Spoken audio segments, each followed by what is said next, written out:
Well, chapter 2 is a very important chapter to me in so many ways. It's about the idea of self-reliance. And self-reliance is a big history with me personally, because there's an essay called On Self-Reliance by Ralph Waldo Emerson, written in the 19th century. And I read that when I was in high school, and I thought that was the greatest thing I ever read. It's probably one of the most influential things I ever read. I memorized the entire thing, and it's about 20 pages long. And the concept is, in so many ways in life, we're kind of running away from ourselves. We were born as an individual. Every single human being was born as a completely unique creation. Your DNA, your experiences, your brain, the way it's wired, there'll never be another one like you. And always in life, we're running away from that, and we want other people to help us. We want other books to help us. We want a teacher to show us the way. We want to join a group that will suddenly bring us salvation. We think that if we belong to a church, they will be able to show us the way. And Emerson is saying it's all an illusion. You were born with everything that you need in life. You have resources and powers that you're not even aware of. If you were suddenly put on an island by yourself, you would find all of these resources within you, but in society, you kind of lose a sense of the power that you have and of this self-reliance. So this is a really, really important theme for me. And in the context of this chapter that we created, I think it's more important now than ever, because I see Americans becoming a culture of dependence in a way. We came from a culture in the 19th century of people that lived off the land, that were incredibly self-reliant, that knew how to get what we wanted for ourselves. It's what made our country wealthy and powerful and different from anything else, to a culture of dependence. It's people become dependent on a very simple level on technology. They become dependent on entertainment for the slightest. They're bored in any way for something to divert them. They become dependent on drugs and prescription medicine. I mean, the prescription medicine industry in America is insane.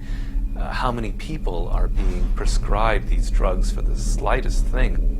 We become dependent on everything to help us in life. When we feel sick, the first thing we think of is a drug that can help us. If we're depressed, we have this that can help us. And we're not developing things from within. We're not developing our own skills and talents. So that, for instance, if you learn early on in life to read a book and to think for yourself, when you felt bored or you felt depressed, you would now have these resources that you could depend on, these thoughts, these ideas, these books, or it could even be a person, a guru or a mentor that you could trust. You could turn to this, and it's something that comes from within you. It's a power you have developed, and nobody can take that away from you. I think this is an extremely important issue for nowadays, and what really impressed me with someone like 50 is he grows up in a world without any parents. I mean, it's a hard thing to imagine in life, but try for a moment, put yourself in those shoes. He never knew his father. To this day, he doesn't know who his father is. His mother was murdered when he was 8 years old. She was a hustler. His grandparents take him in, but they have 9 other kids that they're looking after from various different extended families. So he's basically has no parental supervision from the age of 8, and even before then he had very little. And so he has to find and discover everything for himself.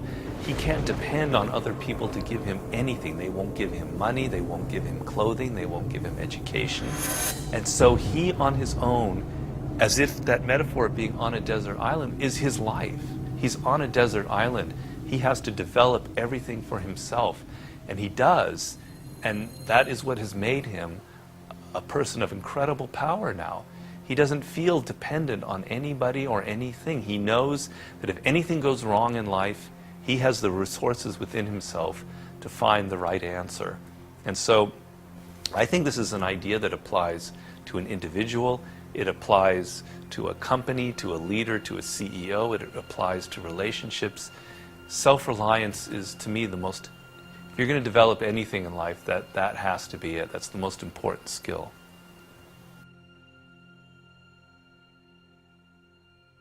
I'm not talking in here that you don't need other people, that you can be completely on your own, that you can go say, F you to everybody and just do things yourself.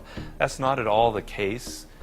That's to take things and pull them to their extreme. And I have a whole chapter in there about how you must be connected very deeply to other people. But it must come from a position of strength. And what happens is most people come from a position of weakness. They glom onto other people or to groups or to churches or to political organizations because they feel empty inside and they need somebody else to fill them in. But when you feel strong and you feel certain of yourself and you know what makes you different and powerful and interesting and unique, now you're ready to have a relationship with a man or a woman, or to join a group, or to feel connected in a way that's much more powerful than if you come at it from this position of neediness and insecurity and dependence.